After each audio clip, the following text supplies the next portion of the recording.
다 찾으신 줄 알고 저와 여러분의 순서로 교독하겠습니다. 여호와의 영이 회중 가운데서 레위 사람 야하시엘에게 임하셨으니 그는 아삽 자손 마따나의 현손이요 여이엘의 증손이요 분하야의 손자요 스가랴의 아들이더라.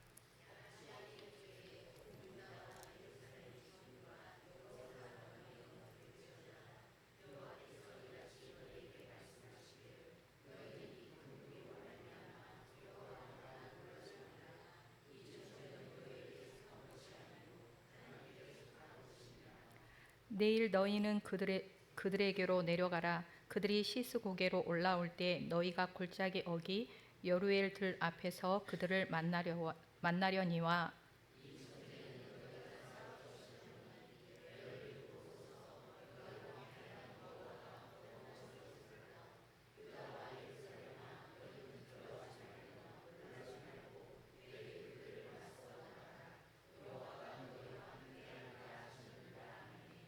여호사밧이 몸을 굽혀 얼굴을 땅에 대니 온 유대와 예루살렘 주민들도 여호와 앞에 엎드려 여호와께 경배하고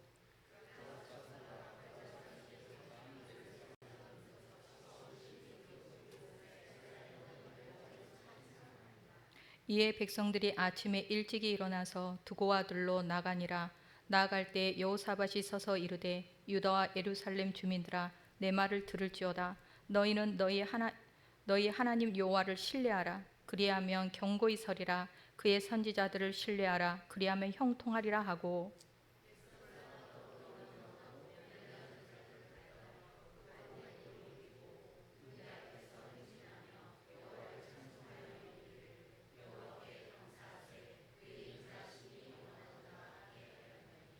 그 노래와 찬송이 시작될 때에 여호와께서 복병을 두어 유다를 치러 온 암몬 자손과 모압과 세일산 주민들을 치게 하심으로 그들이 패하였으니 하더니 일어나 세일산 주민들 말한 후에는 그들이 서로 쳐 죽었더라. 아멘. 감사합니다. 오늘 찬양단의 헌신에 감사하며 이 시간 말씀을 함께 시작하고자 합니다. 오늘 말씀에 등장하는 인물을 보면 여호사밧 왕이라고 하는 인물이 등장하지요. 그가 왕으로 재임하던 시절에 남유다의 모압과 암몬 연합군이 침공합니다. 이 여호사밧이라고 하는 왕은요, 남유다에서 네 번째 왕이 되는 사람이에요. 그리고 성경에서 기록하기에는 하나님 보시기에 정직하게 행하려 애썼던 왕으로 평가되어지는 인물입니다. 역대하에서는 특별히 그가 우상을 제거하고 백성들에게 하나님의 율법을 가르치게 했으며 하나님을 의지하는 신앙의 개혁을 이룬 인물이다, 이렇게 평가하고 있어요.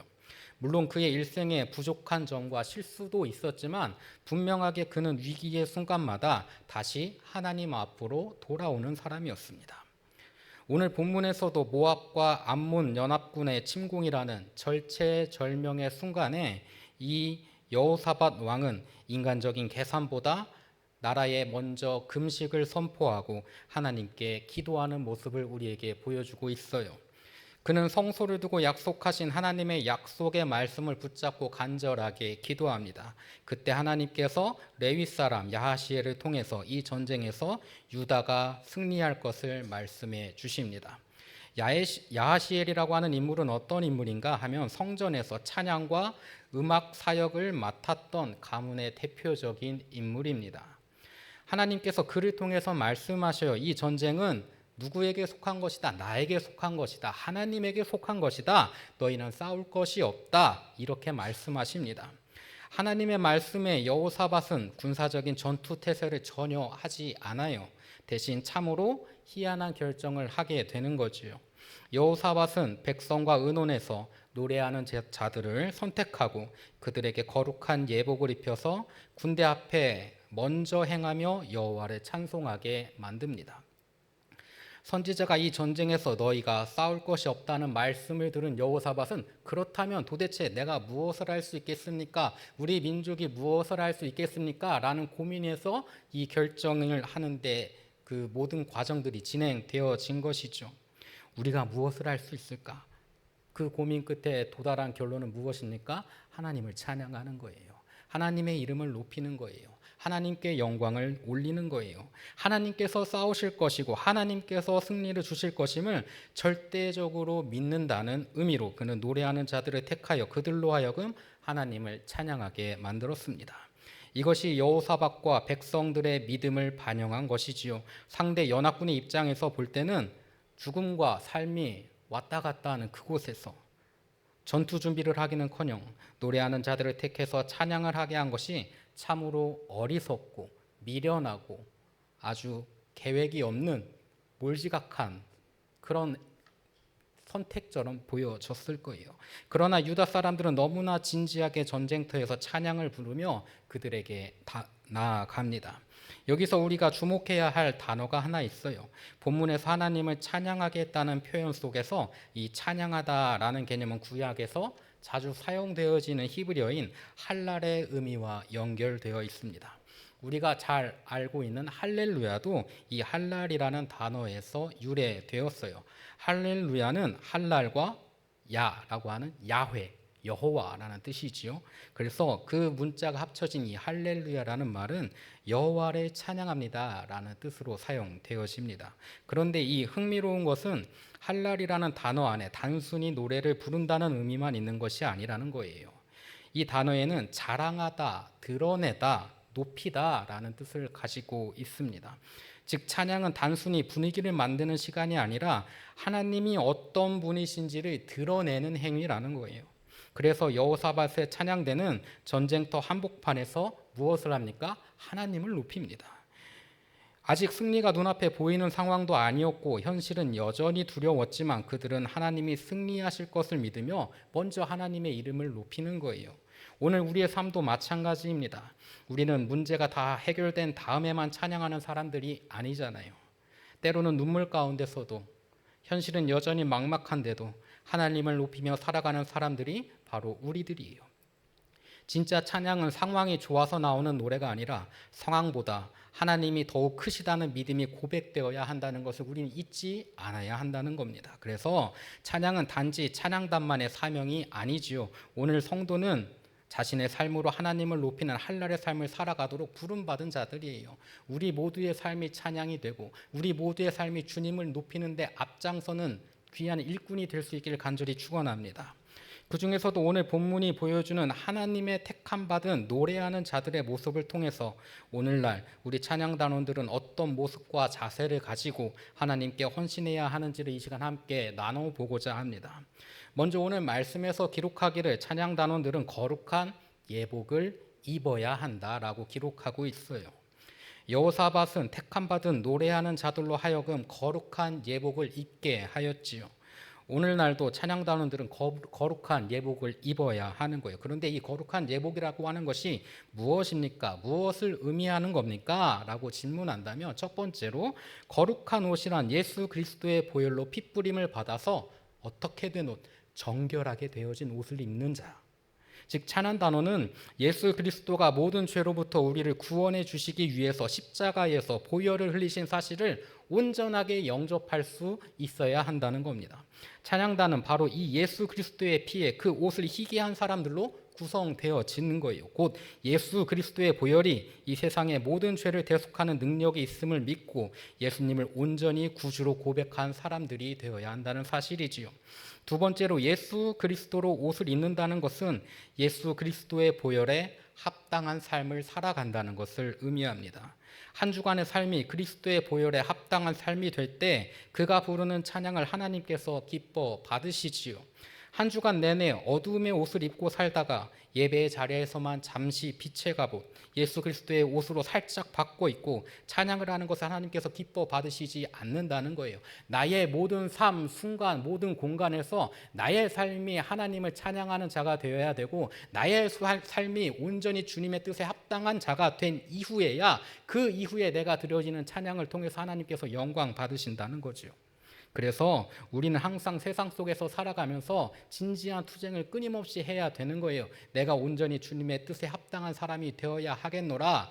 그것이 예배당이 아니라 이곳을 떠나서도 계속 이어져야 우리의 입술의 모든 고백이 주님께 영광이 되는 찬양이 된다는 겁니다. 세 번째로 거룩한 예복을 입는다는 것은 거룩한 영인 성령으로 옷을 입는다는 것을 말해요. 즉 무슨 말입니까? 성령 충만해야 된다라는 거예요. 세상의 노래들 가운데도 감동이 있고 사랑이 있으며 후회와 아픔 그리고 위로를 담은 노래들 또 시대의 정신을 담은 그런 음악들이 많죠. 때로는 그런 음악들이 우리에게 감동도 주고요. 우리 눈에서 눈물도 흘리게 하고요. 때로는 다짐도 하게 하고요. 무언가 마음에 울림을 주기도 합니다. 그리고 또 누군가에는 상처를 위로해 주기도 하고요. 그런데 찬양이 세상의 노래와 구별되는 가장 중요한 지점은 찬양의 방향성에 있는 거예요. 세상의 노래가 사람의 감정과 경험을 표현하는 것에 머문다면 찬양은 우리의 시선을 누구에게 향하게 합니까? 하나님에게 향하게 한다는 거지요. 찬양에는 감사가 있고 고백이 있고 회개가 있으며 결단이 있습니다. 그리고 그 모든 중심에는 누가 계셔요? 하나님께서 계셔요. 찬양은 단순히 좋은 멜로디와 감동적인 가사가 아니라 살아계신 하나님을 향한 믿음의 고백이 되어야 한다는 거지요. 그렇기 때문에 찬양은 입술만 움직인다고 완성되는 것이 아니에요. 나의 영혼이 하나님을 향하고 있어야 하고 삶이 하나님을 사랑하는 방향으로 나아가고 있어야 한다는 겁니다. 그렇기 위해서 찬양단원 한 사람 한 사람은 성령 충만을 위해서 기도할 수 있어야 해요. 성령께서 우리의 마음을 붙드시지 않으면 찬양은 어느 순간 단지 음악이 되어버릴 수도 있습니다. 그러나 성령께서 함께 하시는 찬양은 사람의 마음을 움직이는 것을 넘어서 영혼을 깨우고 하나님 앞으로 나아가도록 만드는 거룩한 통로가 되게 하지요. 사실 이것은 비단 찬양만의 이야기가 아닙니다. 하나님께 예배드리는 모든 성도는 각자의 자리에서 영적인 예복을 입고 살아가야 하는 사람들이에요. 어떤 사람은 찬양대로, 어떤 사람은 안내로, 어떤 사람은 주방에서, 또 어떤 사람은 조용히 자리를 지키며 예배하는 자리에서 하나님을 섬기고 있습니다. 그러나 하나님께서 찾으시는 것은 역할의 크기가 아니라 중심의 거룩함을 보셔요. 사람들 눈에 드러나는 사역보다 더 중요한 것은 하나님 앞에 어떤 마음으로 서 있는가 하는 거예요. 그래서 우리는 주일 하루만 또는 예배 시간만 거룩한 사람이 되는 것이 아니라 일상의 삶 속에서도 일터와 가정 속에서도 하나님 앞에 서 있는 예배자임을 기억할 수 있어야 하겠습니다.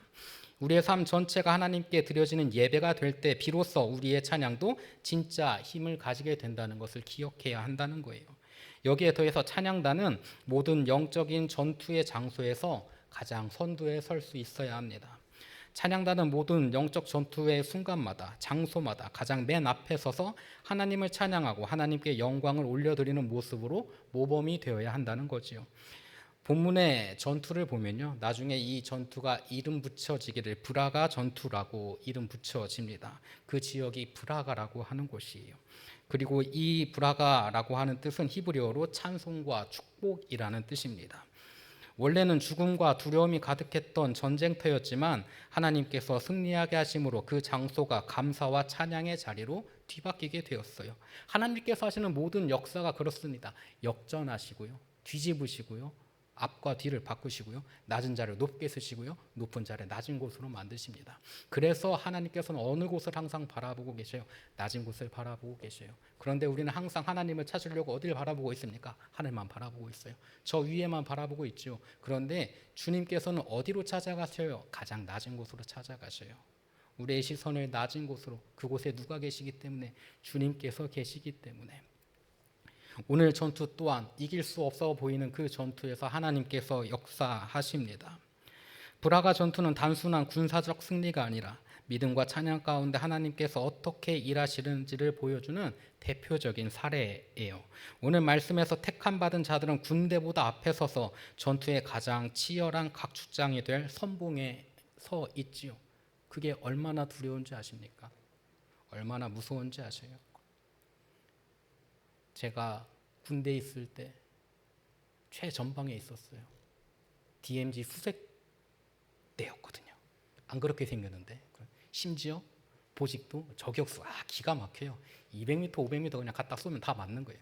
전역할 때 동전에다가 총을 빵 쏴가 구멍 뚫어서 하나씩 선물로 주고 그래요. 그런데요, 이름은 멋있어 보이잖아요. 수색대. 와, 아무나 들어가지 못하는 DMZ에 들어가서 수색을 하고요, 매복을 합니다. 여름에는요 말도 안 되게 더워요.